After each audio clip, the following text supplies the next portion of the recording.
어떤 사람들이 유대로부터 내려와서 형제들을 가르치되 너희가 모세의 법대로 할례를 받지 아니하면 능히 구원을 받지 못하리라 하니 바울 및 바나바와 그들 사이에 적지 아니한 다툼과 변론이 일어난지라. 형제들이 이 문제에 대하여 바울과 바나바와 및 그 중에 몇 사람을 예루살렘에 있는 사도와 장로들에게 보내기로 작정하니라. 그들이 교회에 전송을 받고 베니게와 사마리아로 다니며 이방인들이 주께 돌아온 일을 말하여 형제들을 다 크게 기쁘게 하더라. 예루살렘에 이르러 교회와 사도와 장로들에게 영접을 받고 하나님이 자기들과 함께 계셔 행하신 모든 일을 말하매 바리새파 중에 어떤 믿는 사람들이 일어나 말하되 이방인에게 할례를 행하고 모세의 율법을 지키라 명하는 것이 마땅하다 하니라.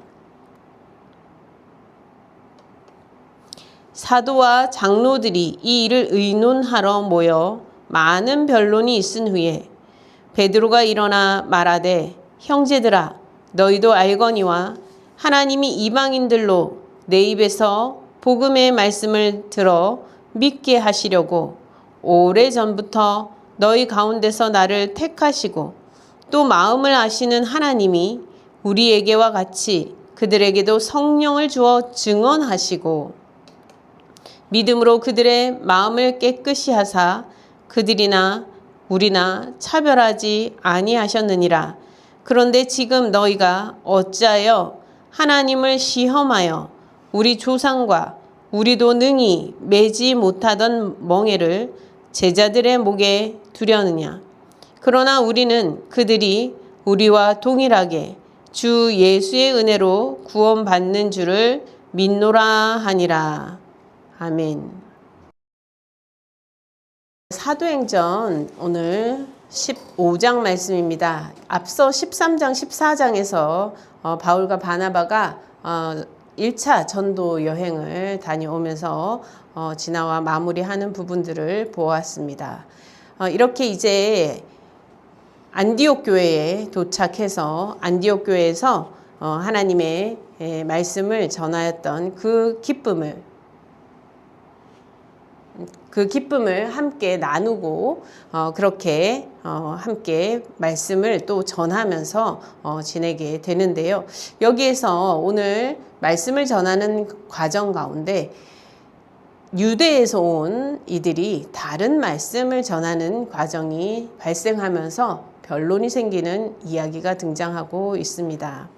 오늘 보니까 유대로부터 온 어떤 이들이 사람들, 형제들, 그 교회 내의 성도들, 형제들을 가르치는데 하나님 안에서 한 형제인 이들에게 말씀을 가르치는 데에 그 말씀이 모세의 법대로 할례를 받지 않으면 그 이방인들이 능히 구원을 받지 못하리라 이렇게 말씀을 전하고 있습니다. 이제 바울과 바나바가 예수 믿으면 구원 얻는다라고 이렇게 복음을 전했습니다. 예수님께서 여러분을 위해서 모든 죄의 짐을 지시고 십자가를 지시고 죽으셨고 또 다시 사셨다. 하나님께서 그를 다시 살리셨다라고 전하면서 우리에게 하나님의 구원이 이르렀다. 예수 그리스도의 십자가와 부활로 인하여서 우리에게까지 구원의 역사가 우리에게 닿았다라고 전하였는데 이제 이 유대로부터 온 이들이 여기에 플러스 하나를 덧붙여서 모세의 법대로 할례를 받지 아니하면 능히 구원을 받지 못한다 라고 가르쳤다는 거예요. 그러니까 뭘 하라는 얘기입니까? 구원을 받기 위해서 할례를 받아라.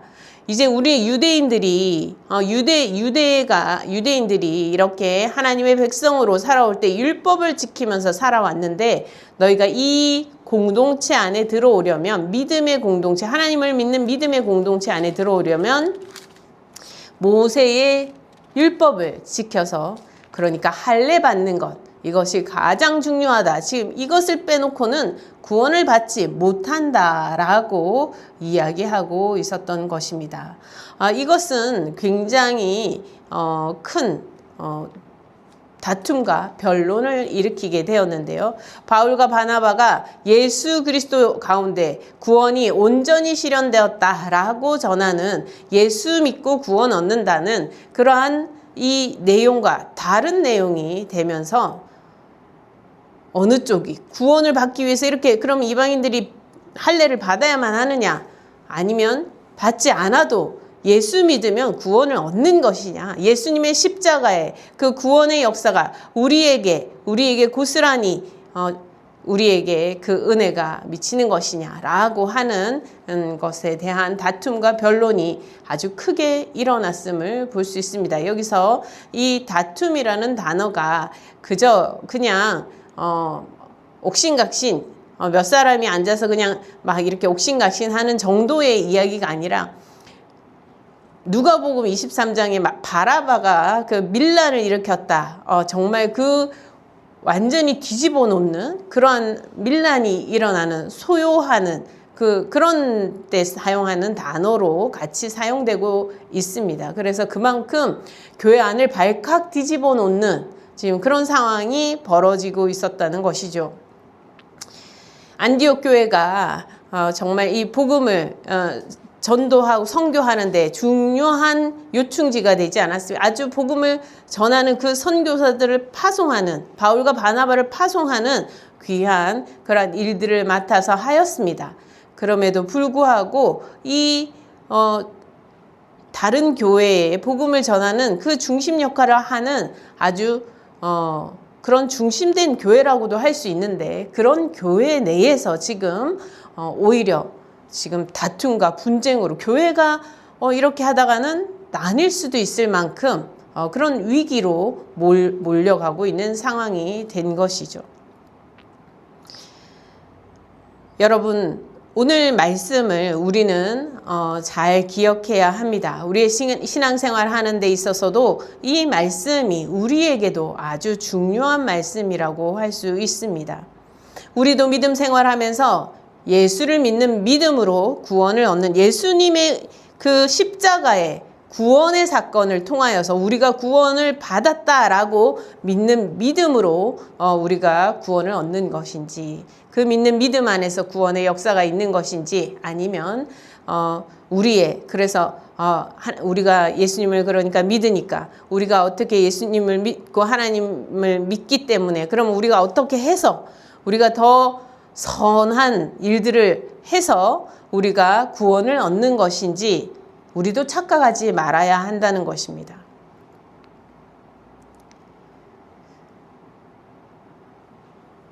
이제 바나바와 바울을 이 안디옥 교회에서, 그리고 이 바나바와 바울과 더불어서 몇 사람 이 논쟁의 중심에 서 있었던 사람들을 보냈겠죠. 그래서 예루살렘 교회로 보내게 됩니다. 그럼 예루살렘 교회에 가서 이 교회에 이제 굉장히 교회의 지도자들이 거기에 있지 않습니까? 사도들이 있는 그 예루살렘 교회에 가서 그러면 문의를 해보는 것이 어떻겠냐, 이렇게 해서 그들을 사도와 장로들에게 보냈다, 이렇게 기록하고 있습니다. 예루살렘 교회에 보내게 된 것이죠. 그래서 이제 예루살렘 교회에 보냄을 받은 이들이 교회에 가서 그동안 선교 활동을 이렇게 하였습니다. 그래서 이방인들이 이렇게 복음을 믿게 되었습니다 라고 선교 보고도 하고, 그러면서 더불어서 그리고 이런 논쟁이 지금 있는 가운데 안디옥 교회가 지금 이런 상황 가운데 놓여 있습니다. 지금 굉장히 이방인들이 예수 믿고 이제 함께 교회 공동체 안에서 함께 한 공동체, 하나 된 공동체로서 예수님을 섬기고 하나님을 섬기려고 하는데, 할례를 받아야만 한다는 조건으로 인해서 굉장히 분란이 있는 가운데 있습니다 라고 보고를 하게 된 것이죠.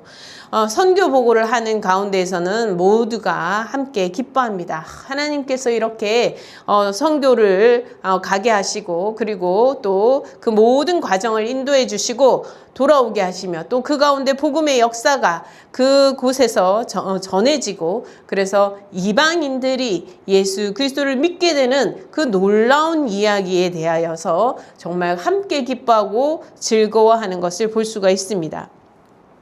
근데 이 논쟁의 부분에 있어서 이제 함께 이 지금 예루살렘 교회가 장로들과 사도들과 함께 논의를 하는 상황이 벌어지는데요. 여기에서 보면은 7절에 보면 많은 변론이 있은 후에 이렇게 기록하고 있습니다. 교회 안에서 우리가 하나님을 믿고 예수님을 믿는 하나의 공동체 안에 들어왔다고 해서 우리가 그러면 아무런 서로 다른 의견이 없고, 그러면 우리는 다 그냥 한 사람의 의견만 따라서 무조건 직진하고 그런 것이 아니죠.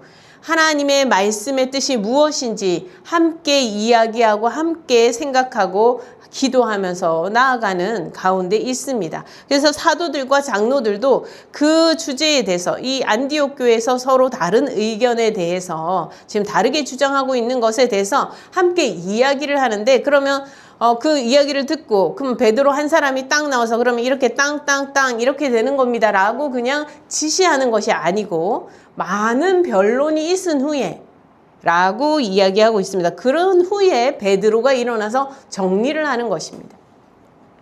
그렇다고 하여서 이 정리를 하는 것이면, 그러면 사람들의 의견을 따라서, 그러면 많은 다수를 따라 이 의견이 다수니까 이렇게 하겠습니다, 이런 얘기를 하는 것이 아닙니다. 충분히 이야기를 하게 하는 것, 우리가 교회에서 어떤 사안이 있을 때, 새로운 생각이 있고 다른 의견이 있을 때 충분히 이야기하는 것이 반드시 필요합니다. 이야기도 하지 못하게 하고 말도 하지 못하게 하고 하는 것, 그런 방법이 성경적이라고 할 수 없습니다. 성경에는 분명히 많은 변론을 했다라고 기록하고 있어요. 의견이 아주 첨예하게 달라가지고, 사실 이 바나바와 바울이 예수 그리스도를 믿는 믿음으로 구원을 얻는 것이 확실하다. 사실 사도들도 그렇게 전해왔고 예수님께서 보이신 것이 있기 때문에 사실 그 믿음 안에서 있었다면 알 수 있는 부분이지만, 그럼에도 불구하고 잘 이해되지 않아 다른 의견들이 있을 수 있는 것이죠. 그럴 때 그러면 무조건 저 사람들이 잘못됐어, 저 사람들은 문제야 하고 그런 바리새파 사람들을 내쫓았느냐, 교회에서 바로 내쫓느냐, 그렇지 않다는 거예요.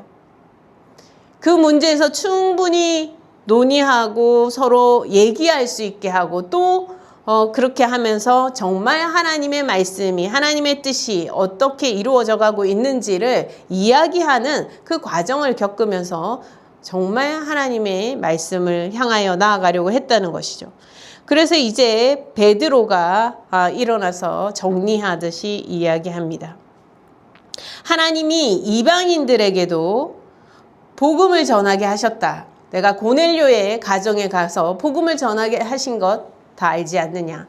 또 이 바울을 통해서, 바울을 이방인의 그 선교를 위해 하나님이 택하셨다라고 말씀하셨고, 예수님께서 말씀하셨고, 그리고 이방의 선교를 하고는 이런 놀라운 일들을 우리가 목격하고 있지 않느냐. 그러나 이것이 그러면 베드로가 한 일이고 바울이 한 일이냐, 바나바가 한 일이냐, 아니라는 것이죠. 하나님께서 하신 일에 대해서 이야기하는 것을 말하고 있습니다. 하나님께서 하신 일, 우리는 하나님께서 어떻게 하시는지, 하나님께서 어떻게 우리에게 말씀하시는지 우리는 거기에 초점을 맞추어야 한다는 것입니다. 하나님이 우리에게와 같이, 유대인들 우리에게와 같이 율법을 지키며 우리가 모세의 율법을 따라왔던 그 우리에게와 같이 이방인들에게도 똑같이 성령을 그들에게 허락하셨다. 성령을 부어주셔서 그들이 예수를 그리스도라 주라 고백하는 역사들이 일어났다는 것이죠. 예수가 그리스도라고 주라고 고백하는 그 자체가 이미 성령의 역사 가운데 있는 것이죠. 하나님께서 예수 그리스도를 보내시고 하나님께서 계획하시고 선지자들을 통하여 말씀하신 대로 이방인들이 함께 우리 유대인들과 함께 우리가 하나님을 함께 너희와 함께 섬기겠다 그렇게 말씀하신 그대로 성령을 그들에게 부어주셔서 그들이 우리가 예수 그리스도를 믿겠다라고 지금 고백하고 있지 않습니까? 라고 지금 사실을 사람들에게 다시 한번 인식시켜 주고 있습니다. 하나님께서 하시는 일들에 관하여서 다시 한번 분명하게 짚어주고 있는 것이죠. 믿음을 갖는 것은 우리의 노력이나 우리의 어떤 행위가 플러스된 것이 아니라는 것입니다. 믿음 자체가 이미 하나님께서 택하시고 선물로 허락하신 것인데 이 믿음이 우리 모두가 함께 가지고 있는 이 믿음이 예수 그리스도를 중심으로 성령의 역사 가운데서 우리에게 주신 것이라는 것입니다. 그래서 차별 없이 유대인이나 율법을 지키고 할례를 받은 유대인이나 그렇지 않은 사람이나 예수를 믿는 믿음 안에 거하게 하셨다는 것이죠. 함께 거하게 하셨다. 하나로 거하게 하셨다는 것입니다. 우리가 교회 안에 함께 예수 믿는 믿음으로 함께 모이게 하셨다는 것입니다. 그런데 지금 바리새파 유대인들이 중심으로 지금 이방인들에게 아주 자기들의 신앙의 과거의 경험의 기준으로 하여서 율법을 지켜오던 그 긴 유대인의 역사가 있지 않습니까? 그 신앙의 역사가 있지 않습니까? 그것을 사실 부인하기가 참으로 어려운 것입니다. 사실 그 율법의 말씀을 허락하신 것도 하나님의 은혜지요. 율법을 주셨다 하여서 그러면 율법을 완성해서 우리는 율법을 완벽하게 성취했기 때문에 하나님께서 우리를 구원하셨다. 이렇게 말할 수 있는 사람은 아무도 없는 것입니다. 그 어느 누구도 하나님께서 말씀하시는 그 율법을 하나님께서 주신 그 계명을 완벽하게 지키지 못하는 가운데 그래서 여전히 죄 가운데 놓여 있음을 깨닫게 하는 그런 가운데 있는 그래서 철저히 인간에게 하나님 없이 살아갈 수 없다는 것을 깨닫게 하는 그 가운데 놓여 있는 것인데 그것으로 자기들 행위로 율법을 준수한 그 행위로 구원을 얻었다 착각을 하는 가운데서 잘못된 신앙의 경험적 해석 그것으로 지금 이방인들에게 아주 절대적으로 요구를 하고 있는 것이죠.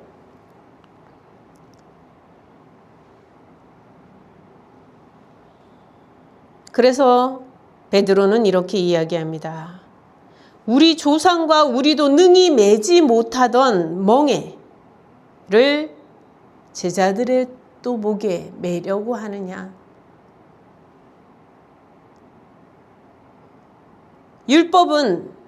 율법이 나쁜 게 아니죠. 율법은 하나님의 은혜의 말씀입니다.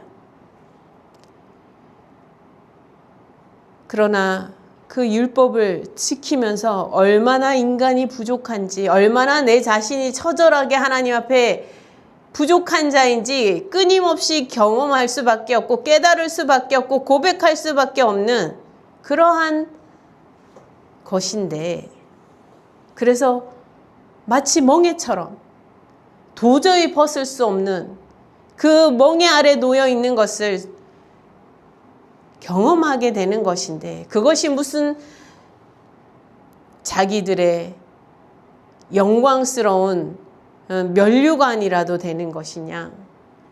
그것을 자랑 삼아 다른 사람들에게 그걸 하지 않는 사람들에게 모자라는 사람, 저 사람은 저주받은 사람, 저 사람들은 버림받은 인생이라고 착각하고 그 사람들을 차별하는 걸 오히려 정당화하고 살아가고 있었던 것입니다. 그러한 모습이 그대로 지금 함께 교회 안에서 예수를 믿는 믿음으로 구원을 얻는다라는 그 복음의 선포 앞에서도 그것을 포기하지 못하고 이전에 자신의 행위를 강조하던 그 삶을 포기하지 못하고 자신의 행위에 면류관을 그 자신의 행위를 자랑 삼아 살고 싶어하는 그것을 포기하지 못하고 함께 있는 새로운 지금 신앙의 그 첫걸음을 떼는 그들에게도 자기와 같은 것을 요구하고 있는 그런 상황이 벌어진 것이죠. 그러나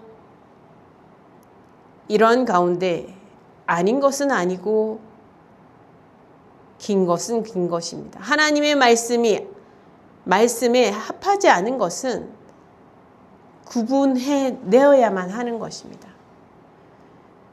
그 과정에서 대화하지 않고 그냥 무조건 저 사람은 쫓아내. 한 번 말한 것이 잘못된 말을 했다고 해서 한 번 그 말이 아닌 말을 틀린 말을 했다고 해서 쫓아내 이런 것이 아니라 대화하는 거예요. 대화의 상대로 그 사람을 대하는 것입니다. 교회 안에서 여전히 하나님의 백성으로서 하나님의 자녀로서 하나님의 부름받은 사람으로서 예수를 믿는 믿음의 울타리 안에서 대화의 상대자로 대화하는 것입니다. 어느 것이 맞는지 이야기하여 보자. 우리는 사실 이렇게 하는 과정이 참으로 피곤하게 여겨져서 웬만하면 이런 과정을 생략해버리려 합니다. 말을 해도 소용이 없잖아. 말을 해도 듣지 않을 거야. 저 주장을 하는 것이 바뀌겠어? 어떻게 평생 저렇게 살아왔는데 어떻게 바뀔 수 있겠어? 라고 생각하면서 아예 말을 하지 않고 하지만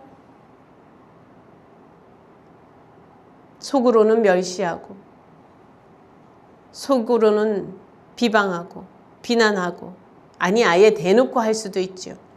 그렇게 하면서 우리는 오히려 살아가려 하고 우리는 하나님 예수님을 잘 믿는다라고 말하려 하지 않습니까? 심지어 신앙생활하는 방식에 대해서 이야기하면서 우리는 이 사람은 이런 식으로 해? 안 되겠어. 그 사람은 내보내. 우리 그룹에 안 되겠어. 이 사람은 빼고 하자. 이런 식으로 대화하고 함께 참 서로 소통하려고 하지 않고 일단 빼고 보는, 일단 배제하고 보려는 그것이 더 편하게 갈 수 있는 길이라고 생각하지는 않습니까?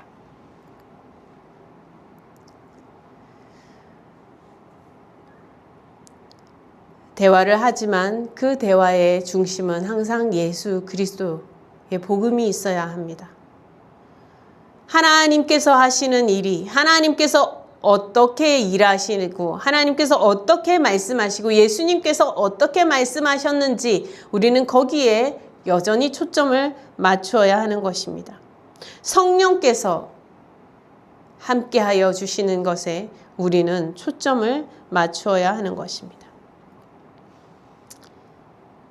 아무리 오랜 신앙생활을 정말 최선을 다해 왔다 하여도 자기 열심으로 구원 얻을 사람은 없는 것입니다.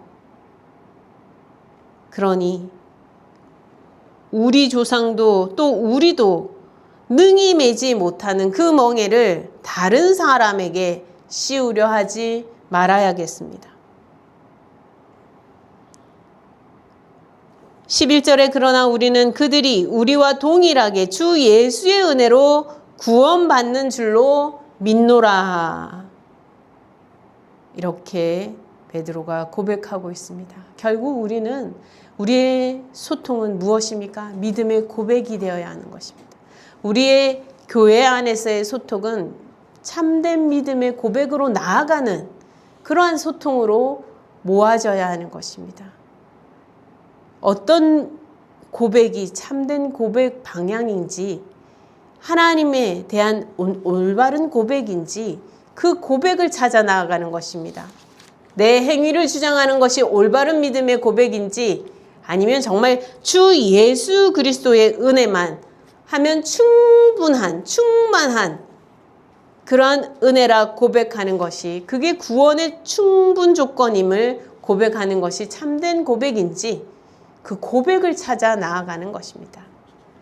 내 주장이 내 목소리가 더 크면 이기는 변론에서 이기는 것이 아니라 올바른 믿음의 고백이 우리의 대화의 결론이 되어야 하겠습니다. 오늘 본문은 이 안디옥 교회, 사실 안디옥 교회뿐만이 아니라 유대인들과 이방인들이 예수 그리스도를 믿는 믿음 안에서 함께 하나가 될 수 없을 그럴 위기 앞에서 교회 안에서도 분열될 수밖에 없는 그러한 아주 핵심적이고도 큰 위기 앞에서 다시 올바른 믿음의 고백으로 하나가 되어가는 모습을 우리에게 보여주고 있습니다. 우리는 오늘 이 말씀을 통해서 우리의 삶을 아주 중요한 지표로 삼고 우리가 대화하며 믿음의 올바른 고백으로 함께 나아가기 위해서 함께 대화하며 결국은 최선의 고백을 드릴 수 있는 하나님께 최선의 고백을 드리는 그런 모습으로 교회의 모습이 계속 나아가야 하며 우리의 가정도 그렇게 세워져 나아가야 할 것입니다. 오늘 말씀을 우리 삶에 적용하면서 하나님의 놀라운 은혜를 날마다 고백하는 신앙으로 나아갈 수 있기를 간절히 원합니다. 함께 이 말씀을 기억하면서 성찬 준비하도록 하겠습니다. 할렐루야. 하나님은 우리를 사랑하십니다. 하나님께서는 우리를 언약의 백성으로 불러주시고 우리의 어떠한 행위나 공로에 의해서가 아니라 하나님의 전적인 은혜와 또한 사랑의 그 배려와 또한 품으심으로 우리를 하나님의 백성으로 인정하여 주시고 거룩한 백성으로 인쳐주기를 원하고 계십니다.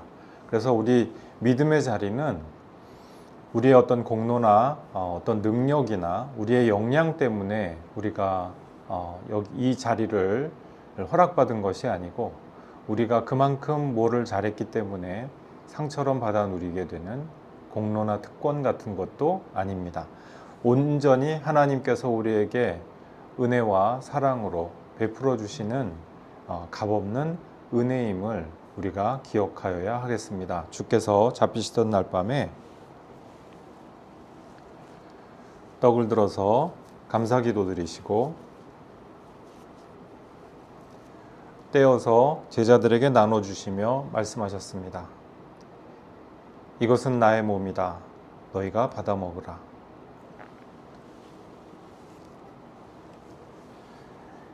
식후에 주께서 잔을 들어서 축사하시고